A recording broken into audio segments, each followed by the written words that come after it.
Natural hair colour కోసం చూస్తున్నారా? అయితే Anoos henna and black expert వాడండి. గురువు గారు నమస్కారం. గురువు గారు నమస్కారం అండి సంధి గారు. గురువు గారు, మరి ఉగాది రాబోతుంది. తెలుగు నూతన సంవత్సరం మనందరం కూడా బాగా సెలబ్రేట్ చేసుకుంటాము. పంచాంగం తెలుసుకోవాలని అందరూ కూడా అనుకుంటారు. దట్టు సురేష్ బాబు గారిని తెలుసుకోవాలని ఆతృతగా చాలా మంది ఎదురు చూస్తున్నారు. మరి ఉగాది నామం ఏమిటి, ఎలా ఉండబోతుంది, ఉగాది పంచాంగం, అలాగే ద్వాదశ రాశుల వారి రాశి ఫలాలు ఎలా ఉండబోతున్నాయి తెలియజేస్తారా గురువు గారు? నమస్కారం అండి సంధి గారు. ముందు మనము శ్రీ పరాభావ నామ సంవత్సరం అంటే ఏంటో తెలుసుకుందాం. ఈ సంవత్సరం పేరు పరాభవ నామ సంవత్సరం. శ్రీ పరాభావ నామ సంవత్సరం. సో మీకు పరాభావం అంటే తెలుస్తూ ఉంటుంది, అవమానం, ఇన్సల్ట్ జరగటం, కొంచెం ఓడిపోవటం, అపజయము, ఇవన్నీ నెగటివ్ వర్డ్ అనమాట. ఇదేంటి నెగటివ్ వర్డ్ తో ఈ సంవత్సరం అంతా ఉంది అని చాలా మందికి ఒక డౌట్ వస్తుంది. దీని మీనింగ్ చాలా సింపుల్ అండి. ఎవరైతే అధర్మంగా ఉంటారో, ఓకే, ఎవరైతే లోన్ ఒకటి పెట్టుకొని పైకి నవ్వుతూ కపటంగా ఉంటారో వాళ్ళని ధర్మబద్ధంగా నడవటానికి, వాళ్ళ కపటాలన్నీ బయటకు కొట్టేసి వాళ్ళలో ఉన్న ఒక జెన్యున్ ఆథెంటిసిటీని బయటకు తీసుకొచ్చే సంవత్సరమే ఇది పరాభవ నామ సంవత్సరం. పరాభావం. ఎవరికి పరాభావం జరుగుతుంది? అధర్మబద్ధంగా ఉన్న వాళ్ళకి. ఎవరికి అవమానాలు జరుగుతుందంటే ఎవరైతే వేరే వాళ్ళని ఇన్సల్ట్ చేస్తూ ఉంటారో ప్రకృతి ఊరుకోదండి. నేను నా ఇష్టం వచ్చినట్టు చేసుకుంటే ప్రకృతి ఊరుకోదు. అందుకని ప్రకృతి కరెక్ట్ చేస్తుంది అనమాట అధర్మబద్ధంగా ఉన్న వాళ్ళకి. రెండోది, లోన ఏదో మోసపూరితమైన ధోరణి ఎవరికైతే ఉంటుందో వాళ్ళని కరెక్ట్ చేస్తుంది. ఎవరు చేస్తారు? నేచర్ చేస్తుంది. కాబట్టి పరాభావనామ సంవత్సరం అంటారు. వాళ్ళకి మాత్రమే అవమానం. సిన్సియర్గా ఉండి హానెస్ట్గా ఉండి చేసుకునే వాళ్ళకైతే ఏమీ ఉండదు. పెద్ద పెద్ద పొలిటికల్ పార్టీలు, నాయకత్వ లక్షణాలు ఉన్న వాళ్ళకి వాళ్ళల్లో ద్వేషపూరితమైన వాతావరణం ఉంటే బయటకు ఎక్స్పోజ్ అయిపోయేసి వాళ్ళు కింద పడిపోతారు. వాళ్ళకి అవమానం జరుగుతుంది అని గమనించుకోవాలి. ఈ పరాభవ నామ సంవత్సరంలో మకర రాశి వారికి ఎలా ఉండబోతుంది తెలియజేస్తారా గురుగారు? ఓం గం గణపతియే నమః. స్వర్ణలక్ష్మి నమస్తే అస్తు. పరబ్రహ్మ స్వరూపిణి. రాజ్యం దేహి, ధనం దేహి, సర్వకామాంచ దేహి మే. స్వర్ణలక్ష్మి అమ్మవారు మకర రాశి వారి అందరికీ, మీకు నాకు ప్రతి ఒక్కరికి కూడాను ప్రతి ఒక్కరికి బ్రహ్మ జ్ఞానాన్ని ఇవ్వాలి. ఫస్ట్ బ్రహ్మ జ్ఞానం. ఇది చాలా పెద్ద టర్మ్. ఏంటంటో అనుకుంటారు, ఏదేదో సన్యాసులు అయిపోవాలి, బెకార్లు అయిపోవాలి అని కాదు. ఈ మన ఆధ్యాత్మిక టూ మచ్ చెప్పి నెగిటివ్ యాంగిల్ చెప్పుకొని పోయి జనాలు భయపడి పారిపోతున్నారు. వద్దు బాబు అనుకొని. ఇక్కడ బ్రహ్మ జ్ఞానం అంటే చక్కగా ఇప్పుడు నవ్వుతూ హ్యాపీగా అందంగా ఉండాలి. అలాంటి మనస్తత్వం మనకి ఇవ్వాలి. అమ్మవారు పరబ్రహ్మ స్వరూపిణి అంటారు.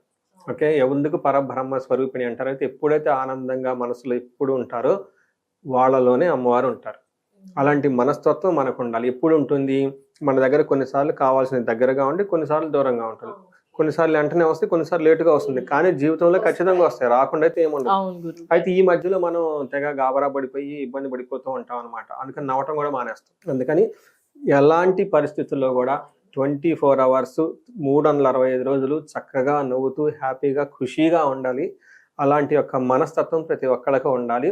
అలా ప్రతిదాన్ని హోలిస్టిక్గా పవిత్రంగా చూడగలిగిన ఒక కెపాసిటీ మనకి ఉన్నప్పుడే బ్రహ్మతత్వం, బ్రహ్మ జ్ఞానం వస్తుంది. ఇది తెలుసుకోవటం ఫస్ట్ ప్రీ రిక్విజిట్ ఫర్ లక్ష్మీమాతకి. ఒక్కసారి మనకు ఆ యొక్క కాన్షియస్నెస్ మనకు వచ్చింది అనుకోండి, నెక్స్ట్ ఏం చెప్తారంటే రాజ్యం దేహి, అమ్మవారికి రాజ్యాధికారం మనకి ఇవ్వాలి. ఎలాంటి వాళ్ళు? మనకు ఒక పవర్, స్టేటస్, అధికారం, సింబల్, దర్పం, ఇవన్నీ మనకి కలిసి ఉండాలన్నమాట. అవి వదిలిపెట్టకూడదు అంట, మొత్తం మన దగ్గర ఉండాలి. నెక్స్ట్ ధనం దేహి, ధనం ఉండాలంట. విపరీతంగా ధనం ఉండాలి. ఇందులో కొంచెం లెక్కలు వేసుకునేది ఏముండదు. ఇంటికి పోతే ఇంటి నిండా ధనం, ఆఫీస్కి పోతే ఆఫీస్ నిండా ధనం, షాపింగ్లకు పోతే వ్యాలెట్ నిండా, బ్యాగుల నిండా, లేడీస్ పెద్ద బ్యాగులు మోస్తుంటారు, బ్యాగుల నిండా ధనం ఉండాలి.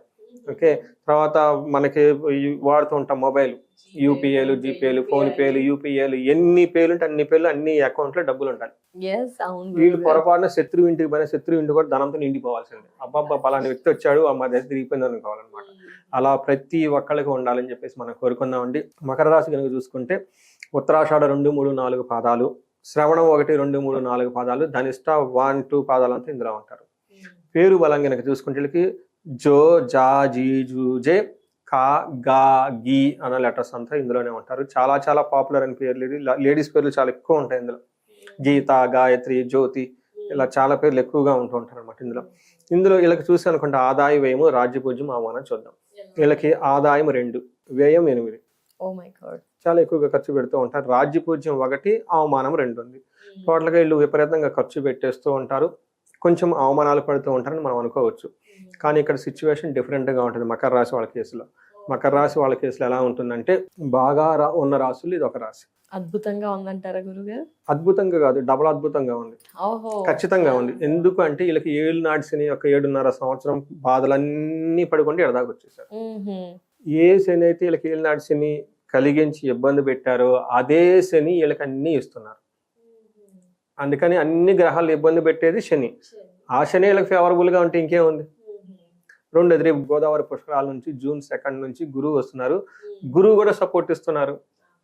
రెండు పెద్ద పెద్ద గ్రహాలు వీళ్ళకి మెయిన్ సపోర్ట్ ఇస్తున్నప్పుడు ఇంకా ఎందుకుంటారండి. అందుకని చెప్పేసి లాస్ట్ ఇయర్ బాగున్నారు, అంత ఈ సంవత్సరం ఇంకా బాగుంటారు, రాబోయే సంవత్సరం ఇంకా బాగుంటారు.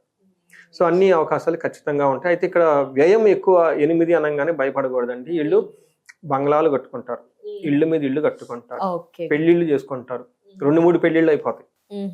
ఆ పెళ్లిళ్ళు కూడా ఘనంగా చేసేస్తారు, ఇళ్ళు కట్టుకుంటారు. తర్వాత దాన ధర్మాలు గుళ్ళకి వాటికి సంబంధించి చేస్తూ ఉంటారు. అంటే వీళ్ళ చుట్టూ చేతికి చక్కగా మంచి ఉద్దేశంతో సత్కర్మలు చేసుకుంటూ వెళ్ళిపోతూ ఉంటారు. లాస్ట్ ఇయర్ బాగా ధనం సంపాదించుంటారు, అది ఈ ఏడు ఖర్చు పెడతారు. ఖర్చు పెట్టకుండా ఉండరు కదండి, బట్ సదుద్దేశంతో ఖర్చు పెడుతూ ఉంటారు. ఒక విషయం మకర రాశి వాళ్ళకి చెప్తాను, ఏంటి గురుగారు? ఎందుకంటే వీళ్ళు ధనం ఎక్కువ ఖర్చు పెడుతున్నారు. సంతోషం అది, ఎందుకంటే అమ్మవారు మనం ఎలా ఖర్చు పెడితే మంచి సదుద్దేశంతో ధర్మ కార్యాలకి పవిత్రంగా ఖర్చు పెట్టేటప్పుడు ఖుషీగా ఖర్చు పెట్టాలంట, ఆనందంగా ఖర్చు పెట్టాలి, భక్తిపరంగా ఖర్చు పెడుతూ ఉంటే సత్కార్యాలకి లక్ష్మీదేవి హ్యాపీ సంతోషం పోయి మళ్ళా 10 రెట్లు వచ్చేస్తుంది. సో ఇదే ధనాన్ని మనం రాంగ్ ట్రాక్ లో ఏడ్చుకుంటూ తిట్టుకుంటూ యువనోళ్ళకి ఇచ్చుకుంటూ జోదాలాడుతూ పనికిమాల పనులన్నీ ఖర్చు పెడుతుంటే అమ్మవారి కోపం వస్తుంది.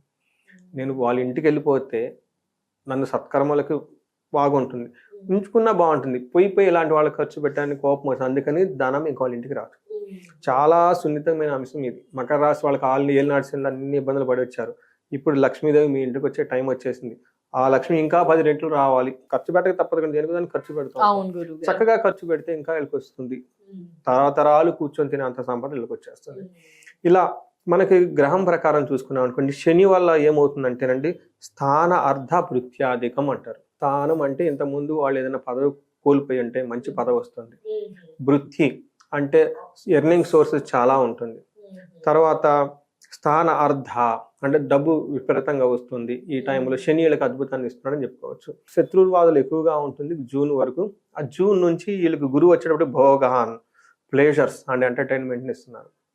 అంటే అవి ఎక్కువ మొత్తంలో ఉండవండి. శనికి వీళ్ళకి వేద ఉండటంతో ఒక నార్మల్గా వెళ్ళిపోతుంది. బట్ ఇక్కడ 2 గ్రహాలు బాగా సపోర్ట్ ఇస్తున్నాయని గమనించుకోవాలి. 2వ స్థానంలో రాహు ఉండటం వల్ల వీళ్ళకి మనీ ఫ్లో వస్తుంది, ఫారిన్ నుంచి, ఫారిన్ ఇన్కమ్ నుంచి ఇటంతా. తర్వాత కేతు 8th హౌస్ లో ఉండటం తోటి బాడీ పెయిన్స్ ఎక్కువ వస్తుంది. కొంచెం యోగా మెడిటేషన్ ఎక్కువ చేస్తూ ఉండాలి. మనం ఏం చెప్తారంటే సంస్కృతంలో మహర్షులు శని 3వ ఇంట్లో ఉండటం వల్ల స్త్రీ భోగం చ మనస్సౌఖ్యం బుద్ధి యత్నాతి సిద్ధి కృత్ స్వస్థాన ప్రాప్తి ఆరోగ్యం అంటారు. అంటే మొత్తంగా ఏంటి గురుగారు అంటే శనికి మనకు బాధలు పెడతారు, ఇబ్బందులు పెడతారని మనకు తెలుసు. శని అద్భుతాలు కూడా చేస్తారు. ఆ ప్లేస్ లో ఇప్పుడు మకర రాశి వాళ్ళు ఉన్నారు. శని ఇబ్బంది పెట్టినప్పుడు ఎంత ఇబ్బంది పెట్టారు, ఇచ్చినప్పుడు కూడా అంత గ్రేట్ గా ఇస్తారు. ఇప్పుడు వాళ్ళకి ఏమి ఇస్తారంట, స్త్రీ భోగం. వీళ్ళ చుట్టూ చక్కగా లేడీస్ వాళ్ళంతా ఉండి కంఫర్టబుల్ గా ఉంటుందంట. అంతమంది భార్యాభర్తలు కరుచుకున్నా తిట్టుకున్నా అదంతా పోయేసి హ్యాపీగా ఉంటారు. చూడండి, మనస్సౌఖ్యం, మైండ్ చాలా కంఫర్టబుల్ గా ఉంటుంది, బుద్ధి చాలా స్ట్రాంగ్ గా పనిచేస్తుంది. యత్న సిద్ధి కృషి, ఏదైనా కనుక పని చేస్తే రిజల్ట్ వస్తుంది. తర్వాత స్వస్థాన ప్రాప్తి. ఇంతకుముందు 7 నాటి శని టైంలో వాళ్ళన్ని పోగొట్టుకుని ఎవరైనా ఉంటే మళ్ళీ అదంతా తిరిగి వాళ్ళకి బ్యాక్ వచ్చేస్తుంది. కార్లు పోయిన వాళ్ళకి కార్లు, బిజినెస్ పోయిన వాళ్ళకి బిజినెస్ అంతా తిరిగి వచ్చేస్తుంది.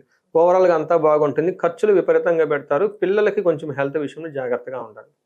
మనకి తర్వాత గురువు వీళ్ళకి జూన్ నుంచి మారుతూ ఉండటం తోటి గురువు వీళ్ళకి అగైన్ మహాభాగ్య యోగాన్ని తీసుకొస్తూ ఉన్నారు. ఏమవుతుంది, గురువు రాజదర్శనం, పెద్ద పెద్ద అఫీషియల్స్ తో కలుస్తూ ఉంటారు. ఆరోగ్యం బాగుంటుంది. గాత్ర పోషణం, బాడీ లాంగ్వేజ్ చాలా, గాత్రం అంటే ఫిజిక్, గాత్ర గాంభీర్యం, శారీరకం చాలా చాలా స్ట్రాంగ్ గా ఉంటుంది బాడీ లాంగ్వేజ్. అభిష్ట కార్యసిద్ధి, అనుకున్న పనులని సాధించుకుంటూ వెళ్ళిపోతూ ఉంటారు. హెల్త్ బాగుంటుంది, మదర్ బాగుంటుంది, అన్ని విషయాలు బాగుంటుంది అని గమనించుకోవాలి. ఇప్పుడు ప్రస్తుతానికి వాళ్ళకి 2వ స్థానంలో రాహు ఉన్నారండి. ఎప్పుడైతే రాహు ఉండటం తోటి చాలా మంచి చేస్తుంటారు. సౌభాగ్యం, భాగ్యం, ఆరోగ్యం, అర్ధలాభం, యశత్కరం, ఇలా అన్ని చెప్పుకుంటూ పోతూ ఉంటే అన్ని పాజిటివ్ వర్డ్స్ సంస్కృతంలో ఉన్నాయని వీళ్ళకే వచ్చేస్తుంటాయి. రాహు వీళ్ళకి కీర్తి ప్రతిష్టలతో పాటు ధనాన్ని ఐశ్వర్యాన్ని కూడా ఇస్తూ ఉంటారు. మాట కొంచెం జాగ్రత్తగా మాట్లాడాలి. మకర రాశి మకర రాశి వారు వాళ్ళకి కొంచెం కొంచెం వీళ్ళకి మాట చాలా పాలిష్డ్ గా చేసుకుంటే బాగుంటుంది, ర్యాష్ గా మాట్లాడకుండా. ఇది ఒకటే. ఓకే. రెండు, వీళ్ళకి రెండు ఈ టోటల్ పరాభావన సమస్యలో 2 విషయాలు కేర్ఫుల్ గా ఉండాలి. ఒకటి ధనం ఖర్చు పెట్టేటప్పుడు ఆలోచించి ఎంత ఖర్చు అయినా పెట్టొచ్చు, 10 రెట్లు ఖచ్చితంగా వస్తుంది, కానీ ఆ పెట్టే విధానం జాగ్రత్తగా పెట్టుకోవాలి. ఓకే గురుగారు. రెండోది, వీళ్ళు మాట్లాడేటప్పుడు చాలా పేషెన్సీగా వెయిట్ చేసి మాట్లాడాలి. ఈ 2 విషయాలన్నీ జాగ్రత్తగా ఉంటే. మూడోది, వీళ్ళు కొంచెం ఆధ్యాత్మికంగా ఎక్కువగా ఉండటం ఇంకా అవసరం. కేతు వీళ్ళకి ఆపోజిట్ లో ఉన్నారు కాబట్టి కేతు వల్ల కొంచెం ఇబ్బందులు వచ్చే అవకాశం ఎక్కువ ఉంటుంది. సింహరాశిలో ఉన్నారు కాబట్టి 8th హౌస్ లో ఉన్నారు. ఈ విషయాలు తప్ప మిగతా అన్ని విషయాలు బాగున్నాయి. ఓకే గురుగారు, మరి గ్రహాల స్థితి అయితే తెలియజేశారు. నక్షత్రాల ప్రభావం ఏ విధంగా ఉంటుంది వీరిపై? నక్షత్రాలు ఉత్తరాషాఢ చూసుకున్నాం అనుకోండి, వీళ్ళకి పట్టాభిషేకము, ధనలాభము, ఆరోగ్యము చూపిస్తుంది. అంటే మంచి పొజిషన్ వస్తుంది, ఆరోగ్యంగా ఉంటారు, అంతా బాగుందని చెప్పుకోవచ్చు. నెక్స్ట్ శ్రవణం నక్షత్రం వాళ్ళకి పట్టాభిషేకము, రాజ్యలాభము, సంతోషము ఇవన్నీ చూపిస్తుంది. అయితే దేహ పీడనము, మరణ తుల్యము అని చూపిస్తుంది. దేహ పీడనం అంటే హెల్త్ కాంప్లికేషన్స్, మరణ తుల్యం అంటే వీళ్ళకి ఇంతకుముందు ఏదైనా పనులు కానీ ఏమైనా తలపెట్టుంటే ఆగిపోతాయి అని దాని మీనింగ్. మరణ తుల్యం అంటే అది మీనింగ్, మన సినిమాలో చూపించేది మీనింగ్ కాదు. అదే చాలా మంది అబ్జెక్ట్ చేస్తూ ఉంటారు, కానీ ఏంటంటే మహర్షులు చెప్పింది యాస్టేజ్ చెప్పాలన్న ఉద్దేశం నాది. నేనేదో రాసి చెప్పింది కాదు, సంస్కృతంలో ఉంటుంది, మన తెలుగు ఇంటర్ప్రిటేషన్ డిఫరెంట్ గా. అదే ఇప్పుడు మీరు వివరించారు కాబట్టి అర్థమైంది. అందుకని ఉన్నదాన్ని తెలుసుకోవాలి ఫస్ట్, తర్వాత పరిహారాలు చేసుకోవచ్చు. భ్రమలో ఉండకూడదు, నో ప్రిజడిస్. అవును గురు. తర్వాత ధనిష్ట నక్షత్రం వాళ్ళకి రాజ్య లాభం ఉంటుంది, తర్వాత పట్టాభిషేకం ఉంటుంది, ధన వృద్ధి, ధన నష్టము చూపిస్తుంది. రెండోది, వీళ్ళకి అక్టోబర్ మంత్ లో కొంచెం అనుకున్న పనులు కాకుండా ఇబ్బంది పడే అవకాశం ఉంటుంది. బట్ ఓవరాల్ గా చూసుకుంటే మీకు ఎలా ఉంటుందంటే, మంచి పదవి వస్తుంది, పోస్ట్ వస్తుంది, ధన వృద్ధి ఉంటుంది, ధనాన్ని కూడా కోల్పోతూ ఉంటారు, సంతోషంగా ఉంటారు, ఓవరాల్ గా మేనేజ్ చేసుకుని వెళ్ళిపోతూ ఉంటారు అనమాట. ఇది వీళ్ళకి సంబంధించిన నక్షత్రాల వైపు. ఓకే, మరి ఎలాంటి పరిహారాలు పాటించాలంటారు గురువు గారు మకర రాశి వారు? సో మకర రాశి వాళ్ళకి గురువుని ఎక్కువగా పూజిస్తూ ఉండాలి, గురువులకి సేవ చేసుకుంటూ ఉండాలి, పాత గ్రంథాలు, పురాతనమైన యాన్షియంట్ స్క్రిప్చర్స్ ని చదువుతూ ఉండాలి, అవి మననం చేసుకుంటూ ఉండాలి, టైం ఎక్కువ స్పెండ్ చేస్తూ ఉండాలి. తర్వాత ఈ సంపాదన అడవుల్లో పడేసి స్పిరిచువల్ లైఫ్ని నెగ్లెక్ట్ చేసుకోకూడదు, హెల్త్ అని నెగ్లెక్ట్ చేసుకోకూడదు. మాట చాలా సౌమ్యంగా చక్కగా మాట్లాడుతూ ఉంటే ధన ప్రవాహం వస్తుంది. ఇవి మనకి జనరల్గా ఉన్న, మనకి వీళ్ళకి పెద్ద రెమెడీస్ అయితే తీర్థయాత్రలు ఎక్కువ చేస్తే బాగుంటుంది. వీటితో పాటు ఇండివిజువల్గా జాతకం చూపించుకోవాలి. నేను లాస్ట్ 6 months 8 months నుంచి 35 to 45 ఏజ్ గ్రూప్ ఉన్న వాళ్ళకి, అందులోనూ బాగా ఉన్న రాసుల వాళ్ళకి ఇంకా ఎక్కువ ఎంఫసైజ్ చేస్తున్నాను. ఇది బాగుంది కాబట్టి ఎక్కడైనా కనుక స్ట్రక్ అయి ఉంటాయి లైఫ్లో, ఫైనాన్స్ కానివ్వండి, రిలేషన్షిప్స్ కానివ్వండి, భార్యాభర్తల వ్యవహారం కానివ్వండి, తర్వాత ఆరోగ్యం కానివ్వండి, ఇంకా వేరే ఎలాంటి ప్రాబ్లమ్స్ ఉండి మీరు లైఫ్లో గ్రోత్ లేదు, ఆగిపోయారు అని కనుక ఫీలింగ్ వచ్చిందంటే హారోస్కోప్ తరోగా చెక్ చేయించుకోవాలి.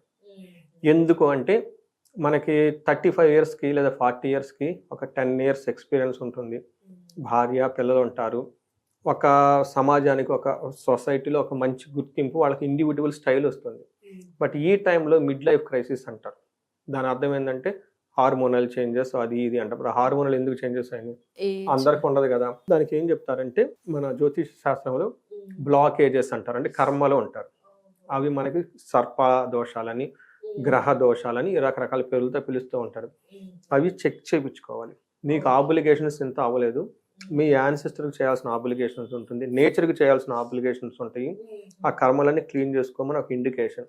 అవి హారోస్కోప్ చెక్ చేయించుకుని తరోగా స్కాన్ చేయించుకొని ఏమేమి దోషాలని, 11 రకాల శాపాలు ఉంటాయి. తర్వాత దోషాలు, చాలా దోషాలండి, కొన్ని దోషాలన్నీ మెయిన్ ఉన్నాయి తీసుకొని ఇంటెన్సిటీగా ఉన్నవి, ఐ క్లీనప్ ప్రొసీజర్, దాన్ని రెమెడీస్ చేసుకుంటే అవి భార్యాభర్తలకు అన్యోన్య దాంపత్యం, స్వర్ణలక్ష్మి విశేష హోమం ధనానికి, అమృత మృత్యుంజయ పాశుపతం, లేదంటే వాళ్ళ యొక్క ఇంకా కొంతమంది చాలా సీరియస్ క్రైసిస్లో ఉంటారు, దశమహా ఇమ్మీడియట్లీ క్విక్గా రిటర్న్ రావడానికి మనకు ఉగ్ర దేవతలైన అమ్మవార్లు చాలా మంది ఉన్నారు, వాళ్ళ జాతకానికి బట్టి తీసుకోవటం. ఎగ్జామ్స్ టైం కాబట్టి అండి, విద్యార్థులకు ర్యాంకులు అవన్నీ చక్కగా రావటం కోసం వాళ్ళకి ఇంకా మనకి ఏమని చెప్తారు, దక్షిణామూర్తి దగ్గర నుంచి, హాయగ్రీవుల దగ్గర నుంచి, నీలా సరస్వతి, గాయత్రి, రకరకాల మాతలు ఉన్నారు. వాళ్ళ దేవుళ్ళందరినీ వాళ్ళ జాతకం చూసుకొని తదనుగుణంగా చేసుకుంటే పరిహారాలు అన్నీ చక్కగా ఉన్నాయి. సమస్య తెలుసుకుంటే పరిష్కారం పక్కనే ఉంది. ఈ రోజుల్లో అవి చేసుకోవటం కూడా చాలా చాలా చాలా సులభం, అవైలబిలిటీలో ఉంది అందరికి. సో ఇవన్నీ ఉపయోగించుకొని వీళ్ళు అష్టైశ్వర్యాలతోటి భోగభాగ్యాలతో బాగుండాలని చెప్పేసి మనం కోరుకుంటాం. అంటే గురుగారు 35 to 40 అన్నా బిఫోర్ ఏజ్ లో కూడా చాలా మంది బాగా చదువుకుంటారు, జాబ్స్ వారికి కూడా ఇలాంటివి ఉపయోగపడతాయి కదా గురువు గారు? పరిహారాలు అని చిన్నప్పటి నుంచి అంటే 11 years నుంచి 90 years వరకు కూడా ఉంటుంది. అయితే కొంత ఏజ్ నేను ఎందుకు పెట్టుకున్నానంటే 35 to 40 హైలీ ప్రొడక్టివ్ ఏజ్. ఇప్పుడు 80 years వాళ్ళకి జాతకం చెప్పాము అనుకోండి, అలానే మరి 10 ఏళ్ళకి 11 ఏళ్ళకి జాతకం చెప్పాము అనుకోండి, వాళ్ళు చాలా చాట్లు యాక్టివేట్ అవ్వవు. పెళ్లికి ముందు నవాంశ యాక్టివేట్ కాదు. అలానే సంతానం పుడుతూ ఉన్న కొద్ది ఆ దోషాలు పోయి మనవాళ్ళు ముది మనవాళ్ళు ఎవరెవరికి ఏవో ఉంటాయి. అందుకని చెప్పేసి అప్పటికి ఎఫెక్టివ్నెస్ ఉంటుంది. ద మోస్ట్ ఎఫెక్టివ్నెస్ అంటే పెళ్లి అయిన తర్వాత నవాంశ యాక్టివేట్ అవుతుంది. పిల్లలు పుట్టిన తర్వాత పిల్లలకు సంబంధించి యాక్టివేట్ అవుతుంది. హైలీ ప్రొడక్టివ్ ఏజ్ అది. ఆ ఏజ్ లో ఆగారు అంటే వీళ్ళకి చాలా చాలా ఆబ్లిగేషన్స్ ఉన్నాయి, ఫ్యామిలీ ఆబ్లిగేషన్స్, ఆ లైనేజ్ కి సంబంధించినవి అవన్నీ. వాళ్ళు మన పెద్దవాళ్ళు ఫిజికల్ గా లేకపోవచ్చు, వాళ్ళ ప్రేమ అభిమానాలు ఉంటూ ఉంటాయి కదండి. ఇప్పుడు ఎవరైనా గుడికి వెళ్తే ఏం ముక్కుంటారంటే మా పిల్లలు బాగుండాలి, వాళ్ళ ఆయుష్ ఉండాలి, ముక్కుంటారు లేదా? పిల్లలు కలగలేదు అనుకోండి, సంతానం కావాలి, మీ పేర్లు పెట్టుకుని అనుకుంటారా లేదా? మరి ఆబ్లిగేషన్స్ ఎవరు తీరుస్తారు? మనం అనుకుంటా అయ్యో మన కళ్ళ ముందు లేరని, అవి మన చుట్టూ వాళ్ళు ఉంటూనే ఉంటారు. ఆ కర్మల రూపేణ అవి రిమైండ్ చేస్తూ ఉంటాయి, మీకు అన్ని ఇచ్చాం, why you are neglecting me. So అని వాళ్ళకి అవి చేస్తే వాళ్ళు హ్యాపీగా ఫీల్ అయిపోతారు. అందుకని 3 తరాలు వెనక, 3 తరాలు ముందు, 7 తరాలు వెనక, 7 తరాల తర్వాత చేయాల్సిన ఆబ్లిగేషన్స్ అంతా ఇప్పుడు ఈ జన్మలో, ఇప్పుడు ఈ టైంలో మీకు నాకు అందరికీ ఉంటాయి. అంత ఈజీగా పోదు. అందుకని ఒక జాబ్ రాగానే ఓ పిల్లలు పట్టంగానే ఇంక అయిపోయింది హ్యాపీయే కాదు. అసలు అవి చేయాలి కదా. రిటైర్మెంట్ గురించి ఆలోచించుకుంటామని మనం ఎంత ప్రొవిజన్ పెట్టుకుంటాం 45-50 రాగానే. బట్ నువ్వు బతకడానికి చూసుకుంటున్నావు, బట్ ఎంత లైఫ్ అదంతా ఇచ్చిన వాళ్ళకి ఎక్కడ ఆబ్లిగేషన్స్ ఇచ్చేస్తా. డబ్బు లేకపోతే అది వేరే విషయం, కొంతమంది ఇబ్బంది పడుతుంటారు. చదువు లేకపోతే అది చదవకపోతే ఒక విషయం. చదువుకొని డబ్బులు సంపాదించుకొని ఏదో కొద్ది గొప్ప ఉంటుంది కదా, దేవుడికి పెద్ద దేవతలకి సమాజానికి కొంచెం కొంచెం ఇవ్వాల్సిన బాధ్యత ఉంది కదా. అవును గురువు గారు, ఎస్ తప్పకుండా గురుగారు. ధన్యవాదాలు గురువు గారు. మకర రాశి వారి రాశి వివరణ మరియు పరిహారాలు తెలియజేసినందుకు నమస్కారం గురువు. నమస్కారం అండి.